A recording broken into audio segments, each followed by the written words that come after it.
Do you believe in accountable love?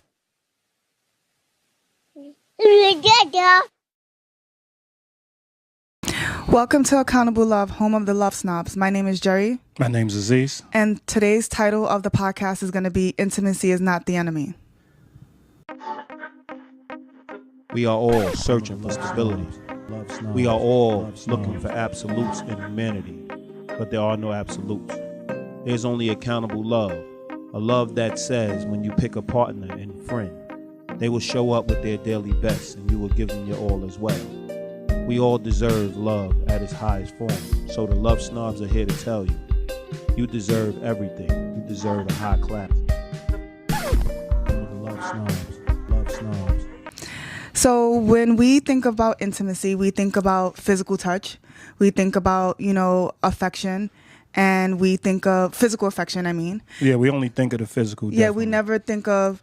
I'm not saying we as a whole, but, most people tend to think Well, like I was one of those people, though. Because I used to be quick to tell people that I'm not affectionate. Or I'm not affectionate. So but now I realize that I am affectionate. I just show my affection in different ways. Definitely. And a lot of people, when we talk about affection not being an enemy, a lot of people think giving affection is a weakness. Like it allows people in, like...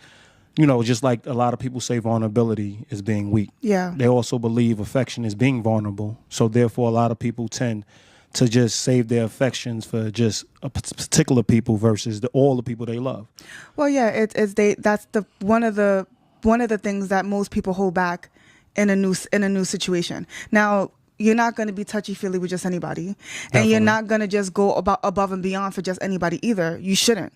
But at the same time, it shouldn't be one of those things that you hold back as a badge of honor. It should be something that you hold back because you guys are not there yet. You know what I mean? Not something that you are holding back. But again, that's the physical component. So you're thinking of...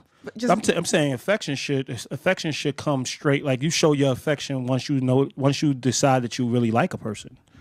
Or you want to be cool with a person.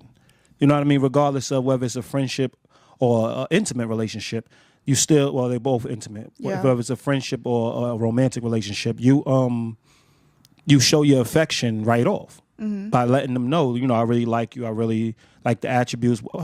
Whatever reason you like the person, whatever reason you feel that this person is different to go into your personal life or different in the sense where you're going to now make them a friend or you're going to work towards being in a romantic relationship because you're not going to just be in a romantic relationship with just anybody. No. You know what I mean? A lot of people look at,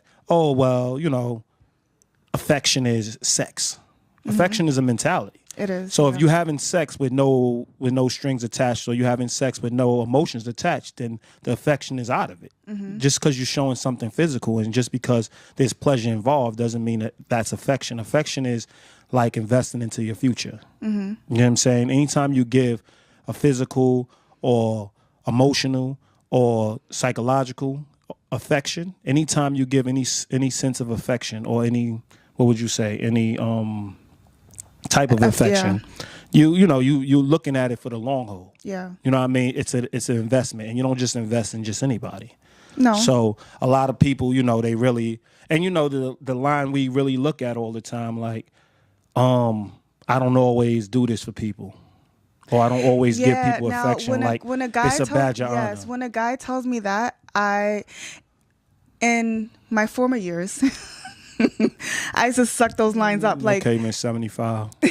In my former years, you lived twice. You died and came back. I died and came back. I've been reincarnated. My former years, like my former life. Back in my younger days. Sure. I used Old to. School. Yeah, well, I'm just putting it out there. Okay. When I was younger, and a guy would tell me that they didn't understand, they felt very comfortable talking to me and they would tell me things that they wouldn't tell most people.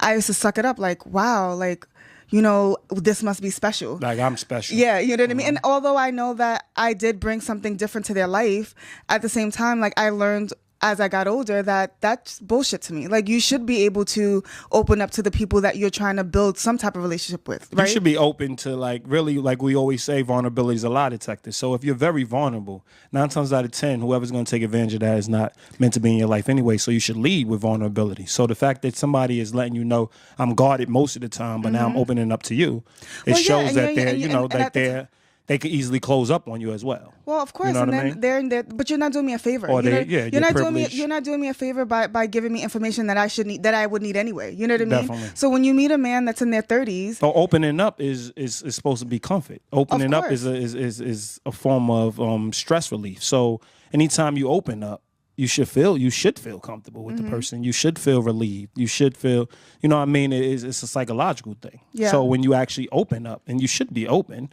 but if you choose to open up, the other person listening is doing you a favor, kind of, sort of, but it's really a relationship. You're building a relationship, so there's no favors. Everything is equal. Well, you should go in wanting a person to know as much about you as possible, so they can make an informed decision. Definitely. So again, like I said, when a guy would tell me that, like at first it was all fun and games, and then as I got older, I realized like I don't want a guy who waited until he was damn near 40 to tell me his life story, and I'm the only person that he told his life story to. You know what I mean? Like that's a lot of responsibility. Like I always that's a lot of responsibility too. So for all the men or the women out there saying, you know, I don't really talk to too many people, and they're just unloading their bags, their bags, you know, for that one person, or there's something about you. Like there's some honesty to it. That it is something about you, because if they're like, let's say it's a romantic thing, and let's even say it's a friendship.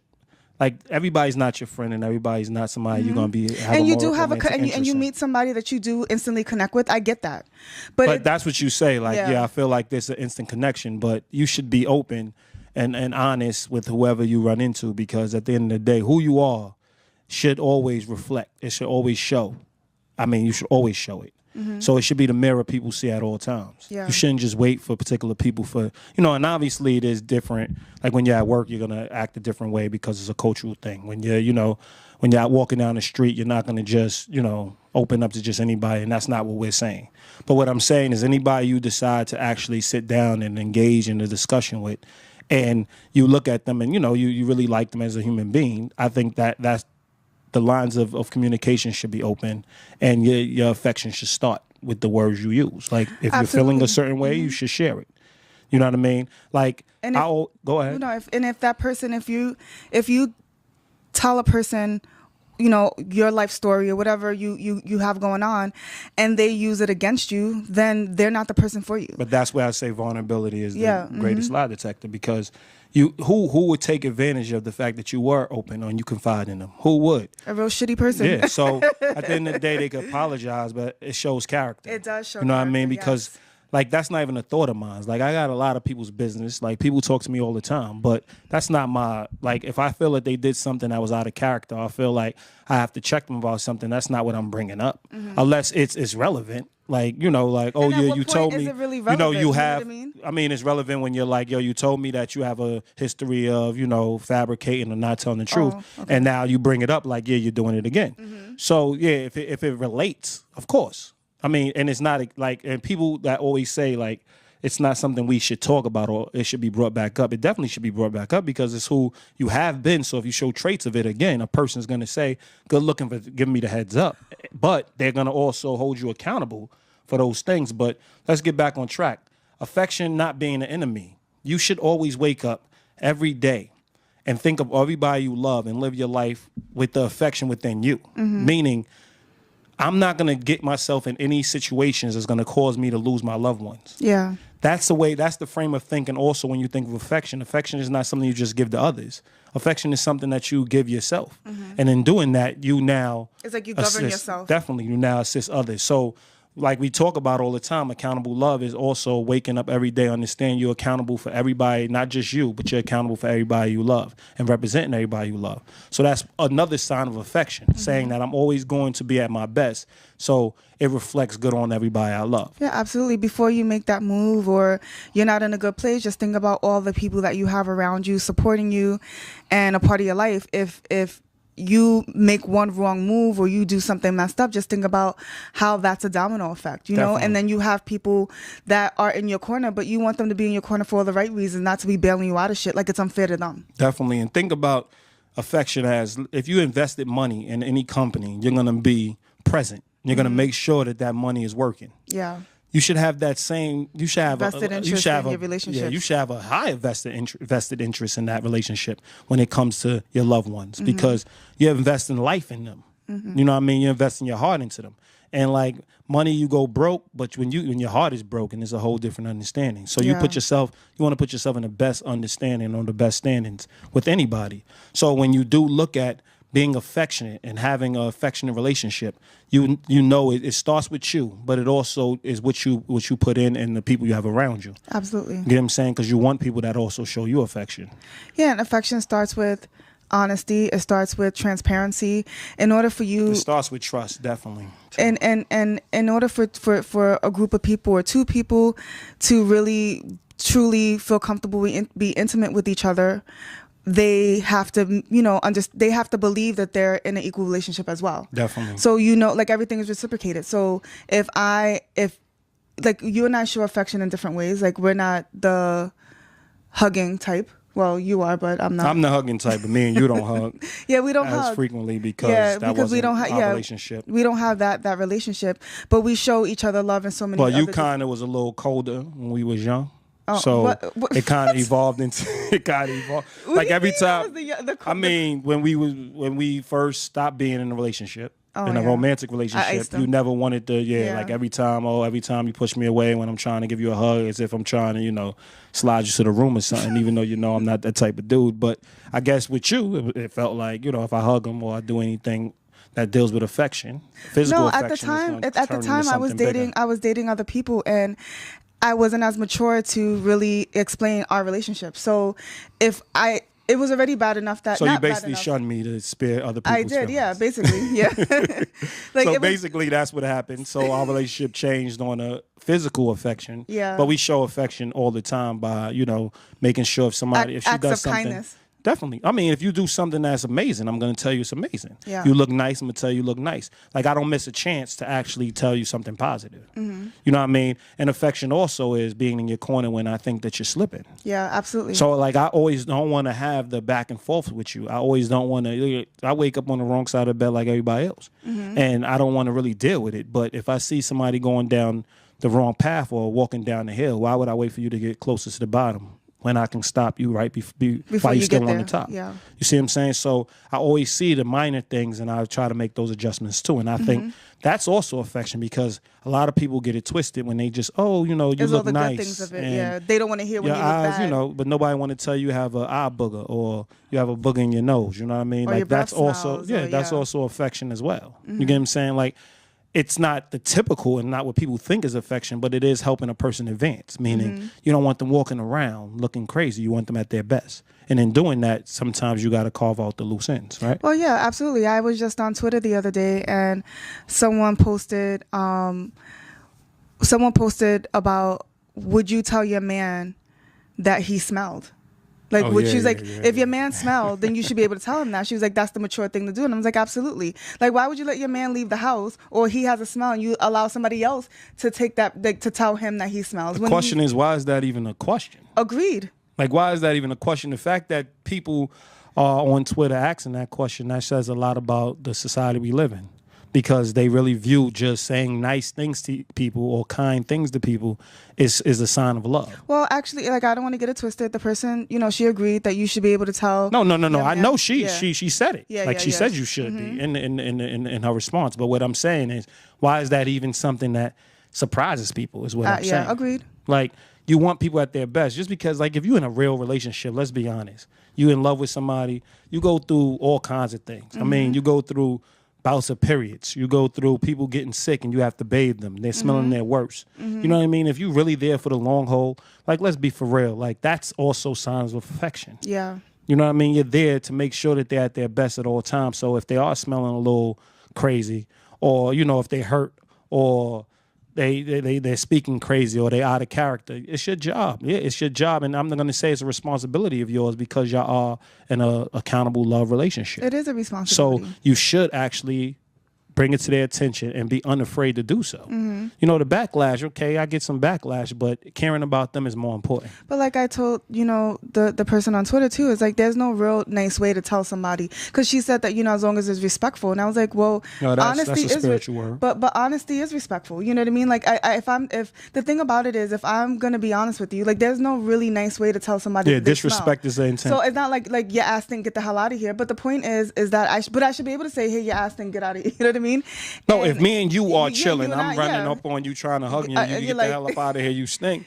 I think that that's okay. It's appropriate because, we have an understanding of who we are. But when I'm like, yo, that's why you, like, I'm now doing the malicious. Yeah, then that's it's a where the problem. disrespect comes in. So Yeah. disrespect is the intent. When everybody uses, like, I just want to be respected. I mean, what is that? Some people, you can curse in some people's houses you can't curse. Like, respect is so subjective, it's crazy. It is, yeah. So you really have to figure out, use words that aren't as spiritual.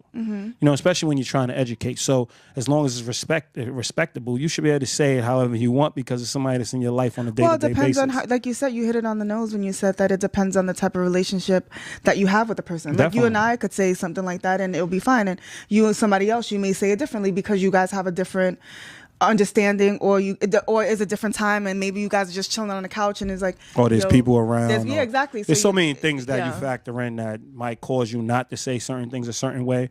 But at the end of the day, when you have an understanding of who you're dealing with, nothing's gonna break y'all. You know what I mean? You can say be as raw as you want to be. Because I always laugh at people when they always say, it's how you say it, and if you really care about a person, you'll say it a certain way or you'll spill their feelings. And I look at them and I'm like, you're really political with your coworkers.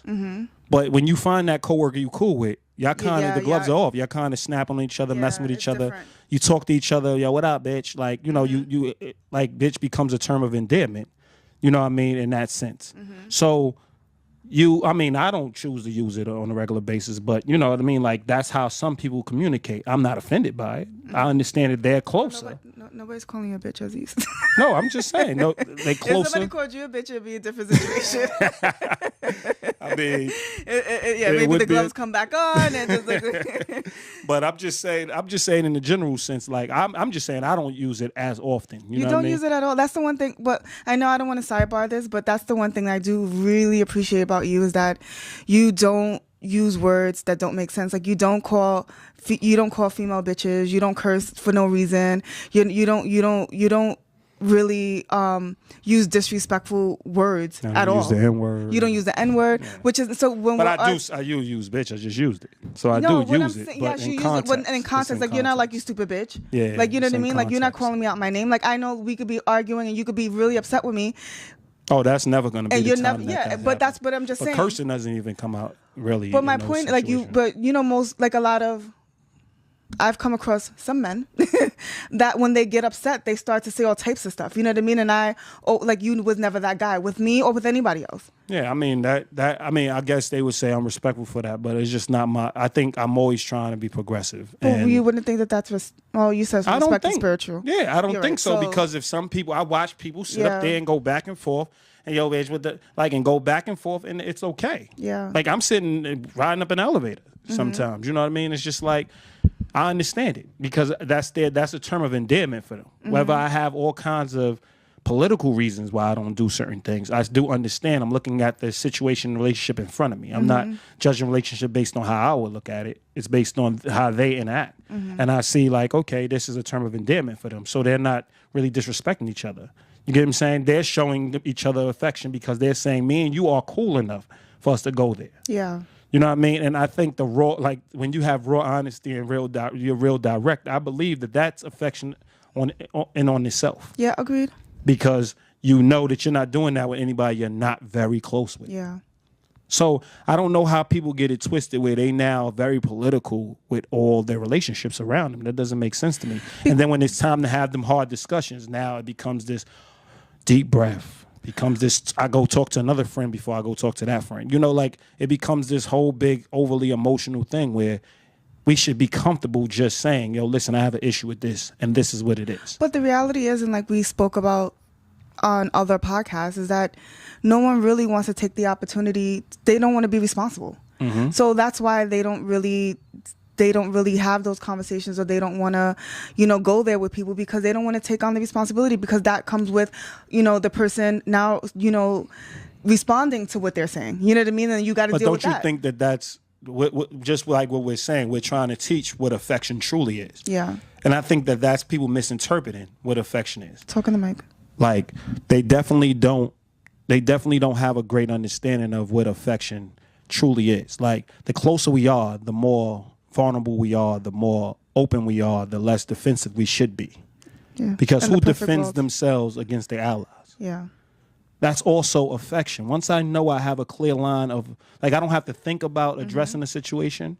I know that I can be, like, that's affection.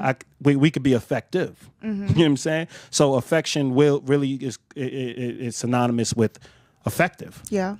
You know that you can be effective with somebody. So when I wake up and I give a hug, I know that I'm not going to be rejected. It's going to be reciprocated. You see what I'm saying? When I wake up and say, you look nice, I don't need it to be reciprocated. I'm just stating something that's a fact from my eyes to their ears. You get what I'm saying? So you have to understand, like, you always take your chances to now say something nice to a person, but I'm not saying affection is just that. That's half of affection.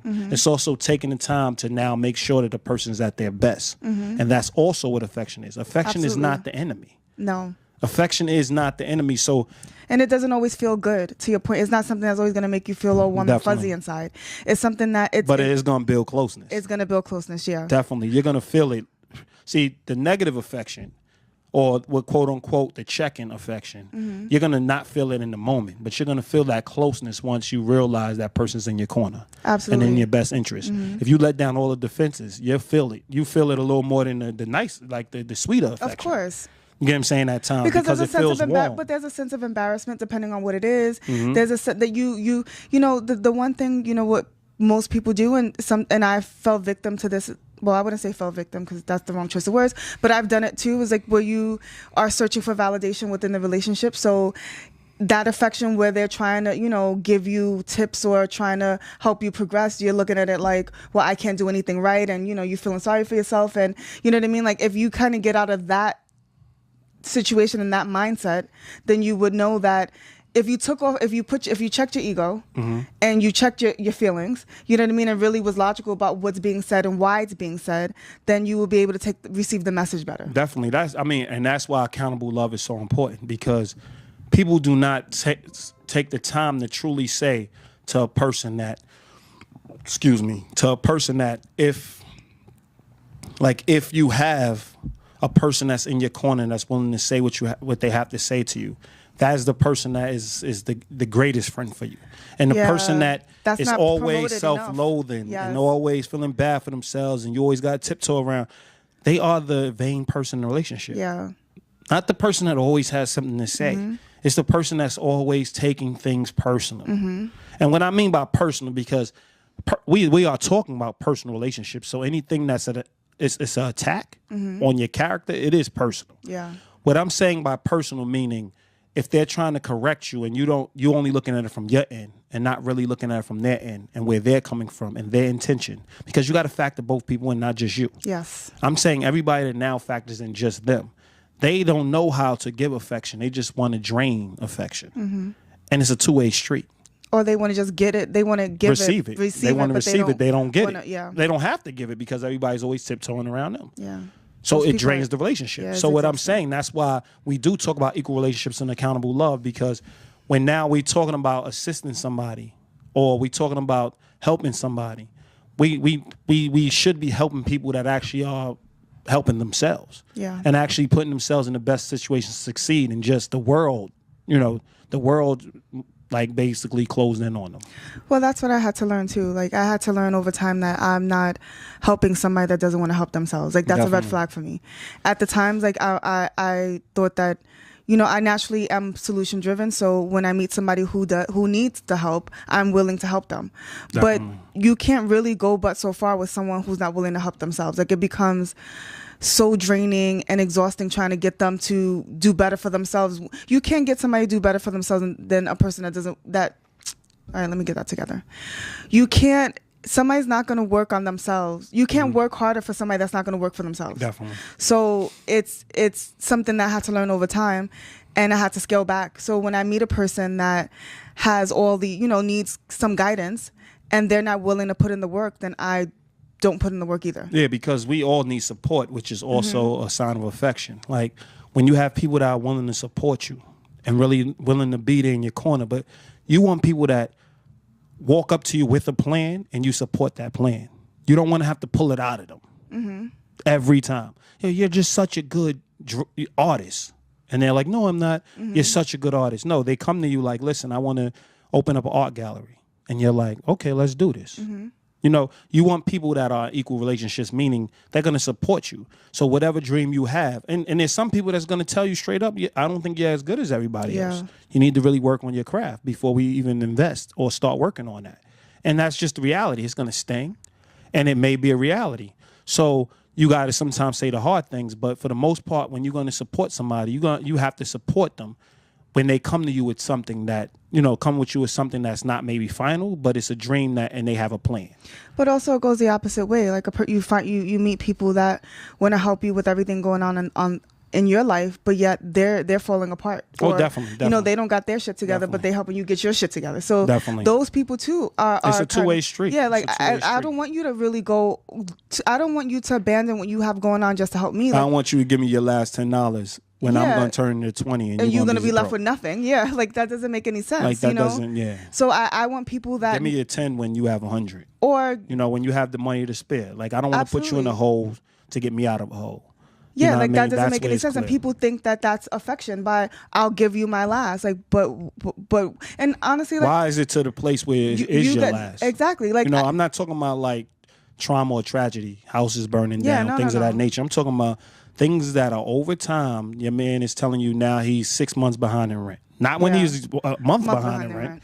You know what I'm saying? It's just not having a discussion. Like, we are affectionate people. So therefore, when there's a problem to be solved, we're going to work together to solve the problem. But again, the key word is we're working together. I'm not working for you, but I'm going to work with you to make sure that the problem is solved. And that's affection. Yes. So it's not the enemy to feel good about having support and feel good about being in the presence of a friend or being in the presence of somebody you have a romantic relationship with. You should be as vulnerable as you can be. You should be as affectionate as you could be. Because like what they say, and I stay away from, so you shouldn't live because you're going to die. Yeah. But at the same time, you do have to have an understanding that life is not always promised. You do have to have that understanding. So that's a reality. So you always put your best foot forward. And we're getting up in age now, so things happen. Like I don't feel as good as I did 10 years ago. Well, maybe I do, but I'm a separate situation. Yeah. 10 years ago, you wasn't living your best. You're right. So as they the say, average your person, best life. the most people, as we age, you don't feel better. Well, me. Yeah, me. The athlete. Yeah. Me, I could... The fallen soldier over I here. could run, I can run for days. I can run 30 fulls. He can't, now things have changed for him. Definitely. So, because of that, you have to embrace when you are feeling, your best, so that when you begin to, as we get older, our stamina is not the same and we're not our healthiest, we can reflect back and say, you know what, I had a good life. Like, it was one of those things where you take advantage of what's happening and you make sure that you live in your best life so that you won't have any regrets as things progress, because you don't know what's going to happen. You know what I mean? I mean, I'll look at it, take it as such. Like, you look at it, affection is inspiration. It is, yeah. Think about that. When you at your best, you want to give your best, and you want to challenge people to be where you at. Yeah. You never bring yourself down. You always bring them up. So affection is a sign of inspiration. So if you're willing to give inspiration to somebody, whether it's a kiss on the cheek, whether it's a hug, whether or it's a cupcake, or support, whether it's bringing them lunch, things of that nature, and it could get into a romantic place. You know what I'm saying? At the end of the day, but you wanna always inspire people to feel good. Yeah. And not just feel good for the sake of feeling good. No, feel good for the sake of their character, for the sake of their, things are going to last long, like not just momentary glimpses of being happy. Like, happiness is mentality. Definitely. So it's a lifestyle. So just to make sure that they are in the best place to achieve everything that they need to achieve and be actually happy doing it. Definitely. I mean, you do want everything to be a long-term understanding. So you want everything to be a mentality. Yeah, you want to run the marathon, you don't want to run the race. Like, go into a relationship understanding that this means that you have to adapt a certain mentality to join into togetherness. When you say I love you, you have to adapt a certain mentality. You can't be singular anymore. Yeah. You can't be always worrying about yourself anymore. You have to trust that you can give your all and somebody else is giving their all to you. So you just looking out for their back. Their best interest in having their back, and what they're doing is having your back. So you never have to worry about it because everything's full circle. Yes. You get what I'm saying? So that's the greatest affection you can give somebody. Your dedication, your devotion, your honesty, and your trust. You know what I mean? Which equals love. You can give nothing stronger than love. And you give somebody that affection for a lifetime, I guarantee you and their life will be the greatest if they're given it in return, because love is a boomerang. Like love is not one-sided. So if you say, I love this person, that's why I'm helping them, you care about them, you care about their well-being, so you're helping them because it does something for you. Yeah. Like it enhances something in your heart. But at the same time, when it's love, it's a promise to be affectionate. It's a promise to be trustworthy. It's a promise to commit. It's a promise to be dedicated. It's a promise to be devoted. When you look at it, that's all the affection you truly need in a relationship. Minus, now we deal with sex and things of that nature. But like even when we talk about sex, like we mentioned a little earlier in the podcast, sex without the attachment is not affection. It's just sex. You get what I'm saying? Like true affection has a long-term what did you say? standing. It'd be like more. It is affection. It's just there's a healthy way of getting it, and there's an unhealthy way of achieving it. But it's the feeling, like because I would say sex, whether it's affection. Affection is the it's not just the sensation or a good feeling. It's a mentality. It's the consciousness of it. So when you're giving somebody affection, it's for long-term standing. It's like investing. It's like when you're building a house brick by brick. I guess trying to wrap my head around, like when you think of sex, whether you guys are. I'm even saying if you have sex, let's say you sex with benefits. Let's say friends with benefits, sex with benefits. Correct. Friends with benefits. Let's say that. Friends with benefits. The friend portion is still love. Yes. So even if you have the benefits behind it, the sex is not. The sex is because maybe whatever agreement y'all have, that's why you're having sex. But at the end of the day, you have a loving relationship attached. But now I meet somebody in the club, take them home. We have no attachment at all. How are we calling that affection? Oh, I guess you're right. I'm kissing them, walking down the street. But it's not for long standing. They're gonna, they're not gonna be around long term, and they may. Who knows? I mean, but at that moment, you don't. But you're not thinking that you're not giving them that affection with the understanding that they're gonna be around long term. So there's a difference with it. I'm not saying every time you have sex, if you have sex with somebody that you truly care about and you truly love, I think that's a sign of affection. I know that. But I'm regardless just saying, of the commitment, regardless of the long term commitment, in that regard, like a romantic sense, I think if it's somebody that you really truly care about. Because you see people do it all the time where they having like a good discussion and they realize they physically attract each other and they have one night, but they have an understanding that it's just the one night. They're not compatible in that way. They're just friends. Yeah. So then they come to understanding. I think they wanted to show each other affection because they did care about one another. But the affection went a little further. They were just horny. I mean, the affection went a little further. But I think it's still affection because there's a love between them. Yeah. There's a love between them. So when I look at affection, I think love should be attached. I mean, when you like a person, I guess like could be attached. But it has to be, working towards something long term. I would say, not just like with the intent to like, yo, I'm gonna strip shorty down and what up. I'm gonna have dude open. What up? Can't just be that whole, understanding. So. How do you see it?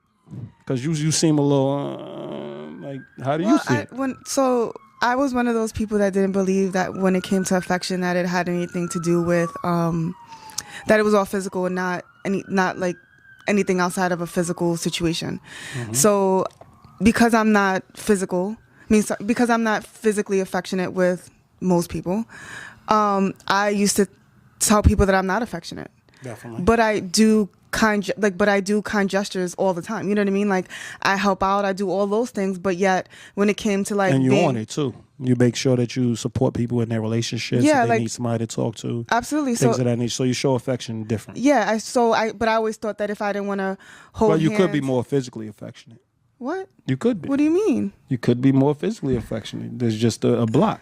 There is a block. So like we talk about it all the time. It does probably not on camera on a podcast, but we talk about it all the time. It does make me feel uncomfortable. It's something that you deal with. Like you're just letting people know or listeners know, like you deal with it as well. Yeah. So it's not something that's just, we're now teaching. Okay, let's teach the world this. No, we have to deal with it at the same time because our relationship could be more physically affectionate. but we still holding on to what happened, maybe like the divide in the physical affection back in the days to now. You know what I'm saying? So we got used to a certain relationship, so we're just in that relationship mode. And it just seems really, yeah. So before, like, I was trying to protect everyone that I was dating because it's like, we're just friends. We don't hug. We don't do this. We don't do that, you know, to make everyone feel comfortable. Now we're really at a point where we can't, like, I'm at a point where I should be able to hug you. I mean, we could have sex yesterday. It shouldn't matter. We're both single. You know what I mean? Definitely. So people should respect that I'm not a cheater. So all those things, you know what I mean? So all those things should come into play. But I think that, you know, when it comes to you and I, like, I don't think of changing it because I don't think it's necessarily broken. And because we've been so far removed, hugging you, like, we do hug on occasion, Definitely. But like hugging you serious. And it's mostly playing like, I'm like, oh, you know, like acting silly, but it's one of those. You really want to hug me. At the time, you really want to hug me. It's me but you do it in a playful way. But, you know, I might have did something. I'm like, jump off right now. Like, what are you talking I'm saying about? I might have did something nice that made you feel a little warm and fuzzy, and you're like, oh, and then you'll give me a hug, but you try to do it in a playful way because there's obviously a divide in certain instances. Like, we're all working through shit. Like, that's just what it is. So our thing is not, I mean, it doesn't destroy us, but at the same time, we still have levels to go to. Well, yeah, I don't when it really, comes to the friendship. When I think because that's why we do argue and go back and forth. Because we don't hug? No, we argue and go back and forth because we have levels to still achieve. No, agreed. The thing is, like, I don't look at it just seems kind of weird and it shouldn't feel weird, right? But if I was your brother, you could hug my brother. That's what I'm saying. So you come from a family that's not as affectionate. Yeah, we're not physically affectionate. So I come from a family that is a little more affectionate. Like, I hug and kiss my mother when I left, and I never walked out the house really unless I'm upset. Yeah, without hugging and kissing my mother. So I think we come from a different background, and I kind of, you kind of always submit to the person who doesn't want to be touched or doesn't want to be hugged. So you kind of got used to that whole understanding. Because I got tired of hugging you, and like you giving me these weird hugs. I'm like, you know what?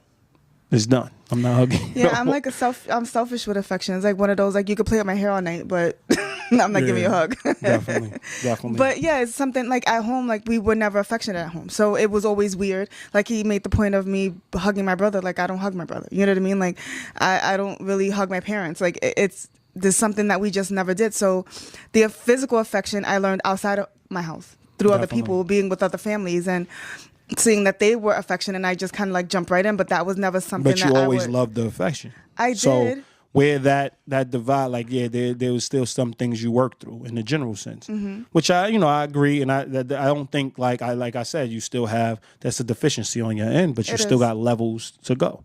So that's why we work through it. But it's not like it's something we don't talk about on a regular basis. We talk about it because, like we always say, you should always talk about your faith for an hour a day. You should always talk about your friendship for an hour. Like, you should always touch base about where you at with your friendship and where you at with your life and where you at. Y'all should always touch base, and we do a lot of touching base, and that's that's one of the things that come up at least once a week. Yeah. So we do still talk about it, and we still always talk about, oh, you always say I'm gonna be more affectionate, but it's just not where you at right now. So, I mean, I kind of give you the allowance on it, but the time is ticking. Nah. I don't want to try home. No. But on the serious side, like, yeah, you do, you still got to work through that. But at the end of the day, I just want you to be affectionate. Because we did get to this place where we're comfortable in that space. But I don't want that to affect your relationships going forward. You know what I mean? Because I do believe that if you're intimate with somebody or you meet other friends, you should be physically affectionate with them as well. You know what I'm saying? Just because we have mastered that place of really not being as affectionate, but really being affectionate in other ways where we don't really crave that other part of it. I think other people still, that's still going to be a different relationship with other people. Well, on occasion, I think that's the typical relationship, the physical, the spiritual, the emotional affection you should give a person, and you give the emotional and the spiritual, but you really, not the physical, not the physical as much. Well, it depends. Like, sometimes I'll meet certain people and there's like a fit that we have like, and I want to hug them, and I want, like, it's a different type of, so are you saying you don't want to hug me? No, I'm just saying like, I've met, like, I don't want to say names, but like, I've met people at work, that you have a hugging relationship. Yeah, that we have we have that relationship. And it's not really, I think it stems from the fact that y'all not really that close. Yeah, probably. So it feels easier for you to give somebody a hug and keep it moving versus somebody you really feel close with, because it feels weird. Yeah. It makes you feel like, and I guess there's a level of control. You know what I'm saying? So when you look at it, just became an intervention. well, I mean, we got to be real to who we are. You know what I mean? We have these discussions off camera. Sometimes they don't trickle on camera. But at the end of the day, that's what you got to look at. Like, it is a control thing, and you have to work through that control. But like I said, I don't know. I know that affection is not the enemy. When we created this dance, right? That, and not to say that you'll it's hug perfected. Jasmine. Yeah, of course. So not to say that it's the best. Like we got comfortable in the space, like you said. Definitely. So it just became the thing. But I do know that that's something that we should probably revisit, because I do know. You should revisit, and I would follow suit. I know that affection is not the enemy. And I know, like you said, emotionally and spiritually and all that stuff, like I'm there. It's just that one thing that would take our relationship to the level that it really needs to be, I guess. Definitely. So, we can. See, making as long progress. as she initiates it. But we could end the podcast. We just want y'all to really understand, like, we're not exempt, and we go through this as well. So we just want to share that affection is not the enemy. I mean, we don't have a problem giving affection, but giving physical affection. You don't have a problem giving affection in general. No. So we don't have a problem giving affection. We understand, but just because we have a clear understanding of what it takes to make a relationship work doesn't mean that we're not working at it as well. Absolutely. So we just want you to know affection is not the enemy. And tune in. This is Accountable Love Podcast, home of the Love Snobs. My name's Aziz. I'm Jerry. Hey.